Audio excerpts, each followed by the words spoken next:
Erev Tov, Parashat Pinchas cette semaine, mais aujourd'hui, bien sûr, nous sommes le Ta'anit, Shiva Asar Betamuz, le 17 Tammuz, et donc on va dire quelques mots d'abord sur le Ta'anit. Il faut savoir que à la base, ce jour du 17 Tammuz, c'est un jour de joie, c'est un jour de simcha, parce que c'est le jour où Akadosh Baruch Hu, il a accordé les premières luchot à Moshe Rabbeinu. Moshe Rabbeinu descend avec les premières luchot, il a dû les briser par rapport à la faute des Béné Israël, mais en dehors de tout cela, alors bien sûr, c'est un jour de simcha. Et bien que le Navi nous dit que les Atid Lavo, alors on reviendra par la joie de ce grand jour, alors il faut savoir que les Béné Israël, lorsque ils vont jeûner, ils vont faire Teshuvah, alors ils peuvent atteindre la pnimiout, l'intériorité de cette journée, qui elle ne disparaît jamais, et grâce à nos actions, on peut l'atteindre. C'est une des raisons pour lesquelles on dit que c'est un jour de simcha. Et donc, on sait que cette période qui va s'appeler Ben Hametzarim, entre les frontières, commence à partir du 17 Tammuz jusqu'à Tisha B'Av.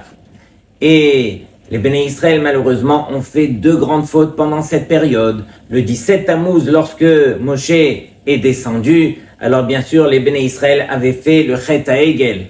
Quelle faute inimaginable. Et donc, les Béné Israël, la veille de Rosh Chodesh, Tammuz, alors ils ont été envoyés, les Meragelim ont été envoyés pour explorer la terre, et pendant tout le mois de Tammuz, ils ont vu malheureusement les choses qu'ils ont traduites de manière négative sur la terre d'Eretz Israël, et ils sont revenus donc à Tisha B'Av. Et à Tisha B'Av, alors ils ont raconté tout ce qu'ils ont raconté au clan d'Israël, et donc on a pleuré, et Akadosh Baruch Hu a dit: vous avez pleuré gratuitement, alors je jure que vous pleurez pour une bonne raison. Et on connaît la suite. Alors malheureusement, bien sûr, on est là pour faire tchouva sur cette période. Alors, ce qu'il faut essayer de comprendre aussi au niveau du Ta'anit. Comment se fait-il que les Chachamim ont institué donc un jeûne pour toutes les générations à venir concernant les actions que nos pères ont commis? En quoi est-ce que cela nous atteint à nous au jour d'aujourd'hui? Alors, je vous lis d'abord les paroles du Rambam. Le Rambam dans Ilchot Ta'aniot nous dit: Yesham yamim shekol Israël mit'anim. Il y a des jours où tous les Béné Israël doivent jeûner. Mipene hatzarot she'ir'u bahen. Justement à cause donc des problèmes, des détresses qui sont arrivés, des malheurs qui sont arrivés pendant ces journées-là, et justement que des horaires pour réveiller les cœurs des Béné Israël à la tchouva. Et donc, finalement, le Rambam, il termine en disant que toutes ces choses-là qui sont arrivées, chez Bezichron Varim Elu, Nashuv Lehetiv, et en se rappelant de toutes ces choses-là, alors on reviendra vers le bon côté des choses. Et donc, pour essayer de comprendre comment se fait-il que nous, jusqu'à aujourd'hui, on continue à jeûner sur des choses qui se sont passées il y a tellement de temps, alors on explique: et malheureusement, nous, on continue sur les fautes que nos pères ont fait. C'est pas comme si on avait fait une réelle teshuva où on a complètement effacé, et donc à cause de ces fautes qui persistent, alors le Beth Amikdash n'a toujours pas été reconstruit, et donc c'est la raison pour laquelle on est réunis, en tout cas aujourd'hui, le jour du jeûne, pour faire teshuva sur ces actions que normalement on aurait dû complètement effacer. Parashat Pinchas, un des personnages les plus connus de la Torah, justement pour son acte de bravoure qu'il a eu dans cette parasha. La vérité, c'est que toute la parasha de Pinchas, elle vient à la fin de Balak. Et on l'a répété au début de Pinchas. Pourquoi est-ce que la même parasha, on a dû la séparer en deux, non pas la garder dans une même parasha, et au point d'accorder donc une parasha au nom de Pinchas? On dirait que l'histoire de Pinchas était une histoire pour elle-même et on avait besoin absolument de donner un nom, le nom de Pinchas à cette paracha. Donc on va voir que l'acte de Pinchas, il en valait la peine, rien que pour lui, et donc c'est la raison pour laquelle on lui a accordé un nom, le nom de cette paracha. Entre parenthèses, il y a 5 parachiotes qui ont été cités au nom de personnages, Noach, Yitro, Balak, Korach et Pinchas, mais il y a une juxtaposition entre Balak et Pinchas. Et la vérité, c'est qu'il y a une grande différence entre Balak et Pinchas, c'est ce qu'on va voir tout de suite. Balak, lui, c'était le personnage qui était passif. Il voulait détruire le clan d'Israël, mais il a fait appel à Bil'am, et il a mis sur Bil'am toute la responsabilité. C'est toi qui vas les maudire, c'est toi qui vas tout faire. Et donc lui ne faisait que regarder de manière passive, et jusqu'au moment où finalement tout s'est retourné contre lui. Pendant que Pinchas, c'est exactement le contraire. Pinchas n'a attendu personne. Pinchas, bimkom shen ish, hishtadel yot ish.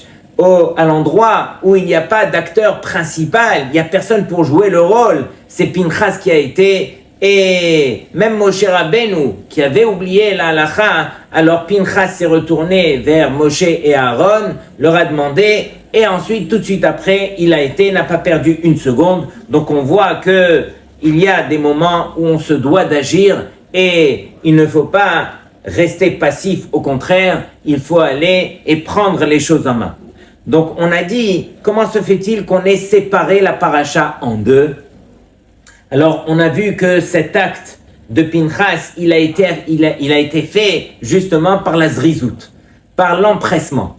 Et d'où on sait, Béhémet, si l'empressement c'est un bon empressement qui a été fait avec une bonne intention, ou bien ça a été fait, alors peut-être que c'est le Yetzer Hara qui l'a poussé à le faire. Arrête tous les jours dans Arvit, on dit Ve'aser à Satan milefanenu me'acharenu. On dit à Hachem, s'il te plaît Hachem, épargne-nous, sauve-nous du Yetzer Hara qui est devant nous et qui est derrière nous. Devant nous, je comprends, le Yetzer Hara il est là, s'il te plaît Hachem, permets-moi de ne pas trébucher. Mais celui qui est derrière moi, pourquoi est-ce que je demande à Hachem de me sauver, même du Yetzer Hara qui est derrière moi? Sur cela, on explique, on dit que, eh bien oui, il y a aussi le Yetzer Hara qui nous pousse à faire des actions. Même des mitzvot, il peut nous pousser à les faire. Et on s'imagine qu'on est venu avec une bonne intention, mais lui nous a poussé de la mauvaise façon, et donc on est tombé quelque part dans le piège, et donc même de l'arrière, il faut faire attention au Yetzer Hara. Ça me rappelle une histoire, on raconte que le Gaon Mivina, bien sûr, son élève chéri qui s'appelait Rabbi Chaim Vital, était arrivé un jour chez le Gaon, et il lui dit, Kvod Harav, s'il vous plaît, je veux absolument ouvrir une yeshiva. Et il est venu avec un tel empressement. Le Gaon Mivina l'a écouté, mais en fin de compte, il lui a refusé la construction de la yeshiva. Et donc, Rabbi Chaim Vital, il ne peut que baisser la tête. Son maître, le Gaon Mivina, il lui dit, tu ne construis pas la yeshiva, et donc il rentre chez lui.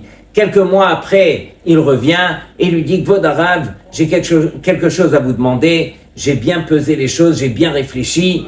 Et donc, est-ce que je peux construire une yeshiva? Et donc, le Gaon Mivina, il saute sur lui, il lui dit, mais bien sûr, je te bénis, va construire la yeshiva. Il lui dit, mais Kvod Harav, je suis venu il y a quelques mois, vous m'aviez refusé. Il lui dit, la première fois quand tu es venu avec un tel empressement que je n'étais pas sûr que réellement toutes les bonnes intentions étaient là. Des fois, c'est le Yetzer Hara, encore une fois, qui nous pousse.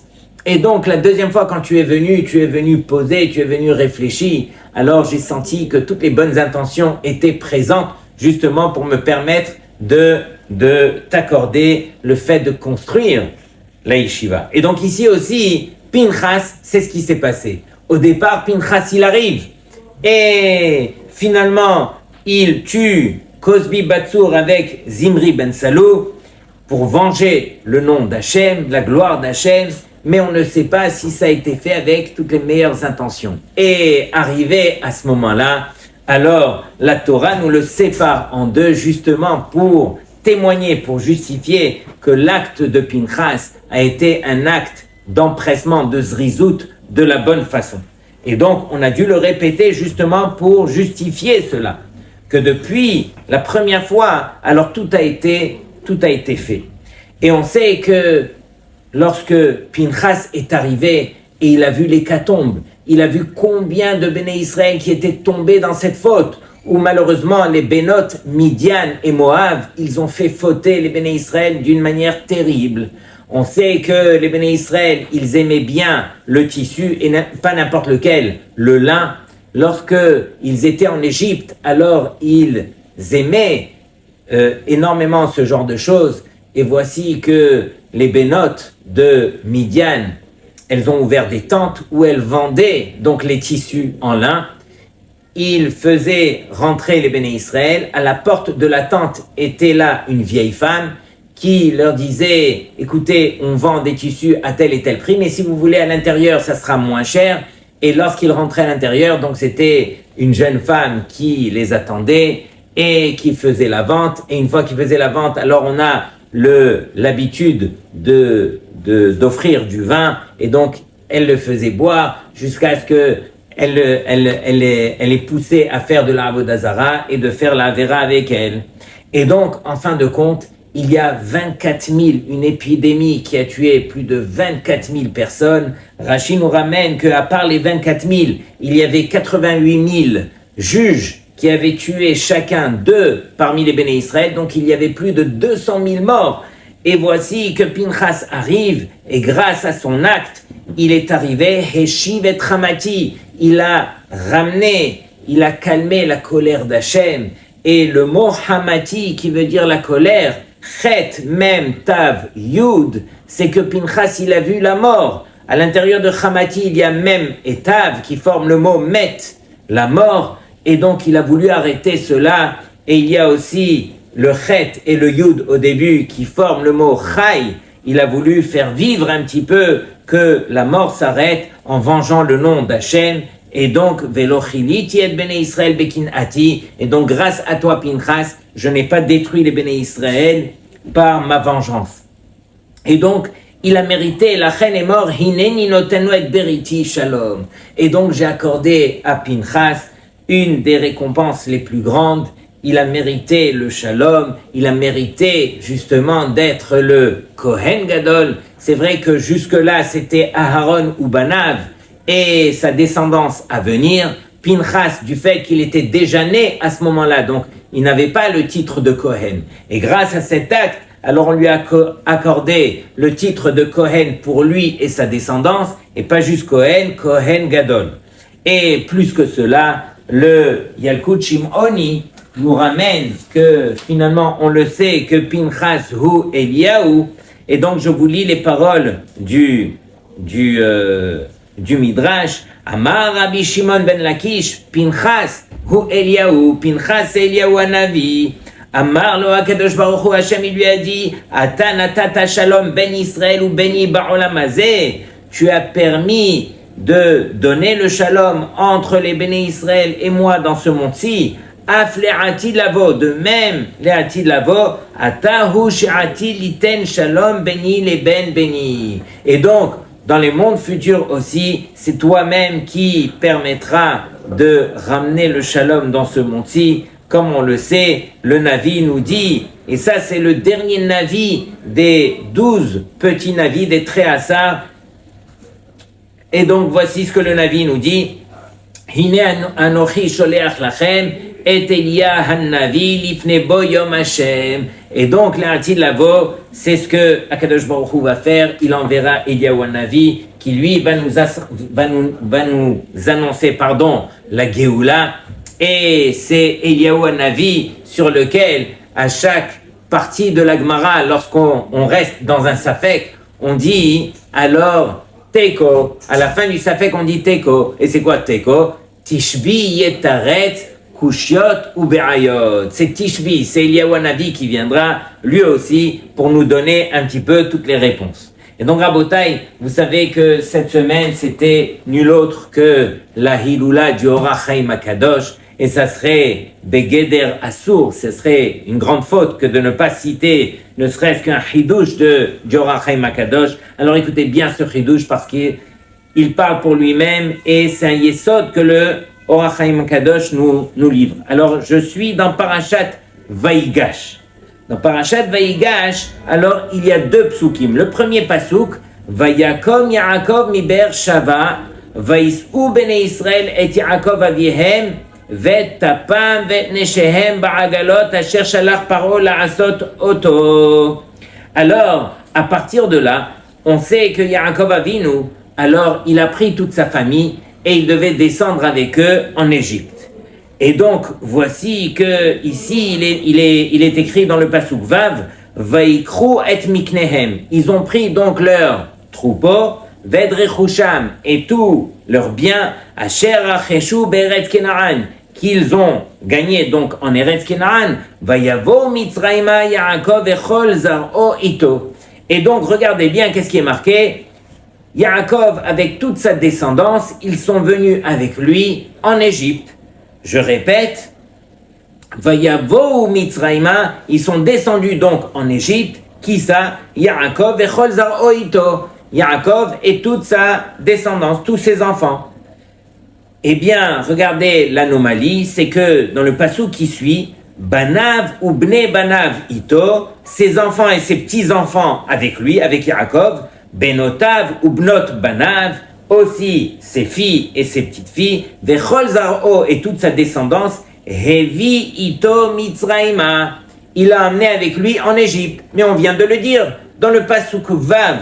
Alors, on a dit que Yaakov, il est descendu avec toute sa descendance, et dans le pasuk Zayin, on répète exactement la même chose. Alors, Rabotai, regardez ce que le Or HaChaim Kadosh, il nous fait remarquer. Dans le premier pasuk, c'est marqué Vaikru et miknehem. Ils ont pris eux-mêmes, donc, leur troupeau, Vedrechusham et leur valeur. Qui c'est qui a pris? C'est eux-mêmes.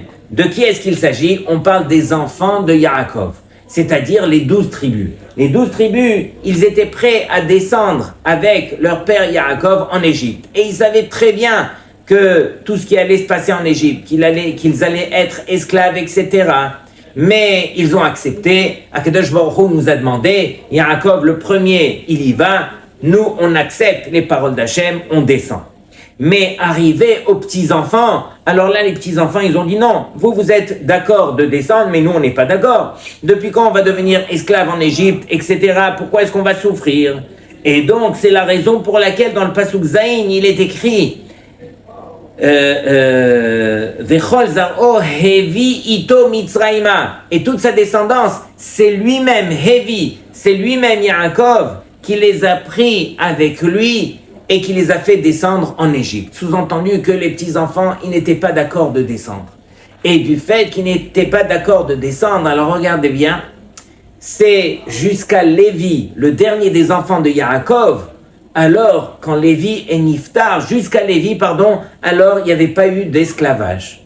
Et c'est quand Lévi, le dernier qui est Niftar, à l'âge de 135 ans, c'est là que l'esclavage a commencé. Donc, c'est arrivé au moment où les petits-enfants de Yaakov étaient là-bas. Pourquoi? Parce qu'à la base, ils avaient refusé de descendre. Vous vouliez descendre, mais nous, on ne voulait pas descendre. Et donc, quelque part, ils ont refusé. Et donc, on se doit d'accepter et d'apprendre à accepter la main d'Hachem qui nous envoie des fois des épreuves, que nous, on traduit ça par des épreuves, par des choses qui sont difficiles, mais il faut savoir que tout ce que Hachem, il envoie, bien sûr, c'est pour notre bien. On raconte une fois un Bachour qui, lui, alors, pendant longtemps, il priait pour enfin rencontrer son Zivoug. Il a fini par la rencontrer, il était heureux comme tout, avait tout organisé, avait organisé le mariage, mais en fin de compte, la famille l'ont contacté, et à 2 semaines du mariage, alors, on a arrêté le mariage. Le mariage a été annulé. Alors bien sûr que lui a vécu les choses de manière tellement difficile, mais du fait qu'il l'avait accepté, c'est ce que son rab lui avait demandé de faire. Accepte et tu verras quelle sera la main d'Hachem, et c'est ce qui s'est passé. Par la suite, du fait qu'il avait accepté, alors Akadosh Baruch Hu l'a récompensé. Mais encore une fois, le but est d'apprendre à accepter. On raconte une autre histoire. Une fois, alors, il y avait un garagiste qui avait reçu une voiture. Un juif lui avait déposé sa voiture et il y avait donc tout le côté de la porte qui était enfoncé. Il devait démonter la porte et la remettre en forme et ensuite remettre la porte. Mais quand il a démonté, alors il a remarqué qu'à l'intérieur de la porte, il y avait un sac. Il a pris le sac et il a vu qu'il y avait de l'argent. Il a compté l'argent, il y avait $70 000 dans le sac qui était coincé à l'intérieur de la porte. Qu'est-ce qu'il a fait? Alors, bien sûr, il a appelé son client et il lui a dit « Mais tu es fou, moi j'ai des Arabes partout ici qui travaillent. Ils démontent, ils auraient pu prendre et se sauver. Ah, Mechila, je ne savais pas. Moi, je l'ai fait il y a longtemps, j'avais des problèmes à la maison et tout ça, je ne savais pas où le mettre, je les ai mis dans la voiture et la vérité, je l'avais complètement oublié. » Et depuis, qu'est-ce qui s'est passé? Lui, ce garagiste, malheureusement, n'était pas très religieux et il s'est dit, de toute façon, ni vu ni connu, je vais prendre le sac pour moi. Mais il y a un client qui est passé et qui lui a parlé un petit peu de la gravité de celui qui vole.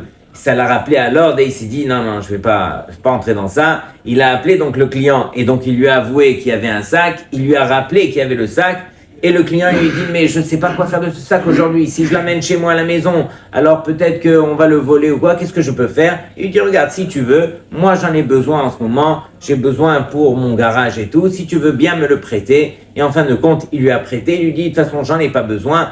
Le jour où j'en aurai besoin, alors je reviendrai vers toi. Et c'est ce qui s'est passé. Donc Rabotai, quelqu'un qui accepte la voie d'Hachem, alors il peut soit recevoir cet argent et de la mauvaise façon, c'est-à-dire en le volant, soit il accepte et finalement ça lui est revenu avec un prêt, bien sûr, sans intérêt, de la bonne façon. Et c'est comme ça qu'on a la bracha.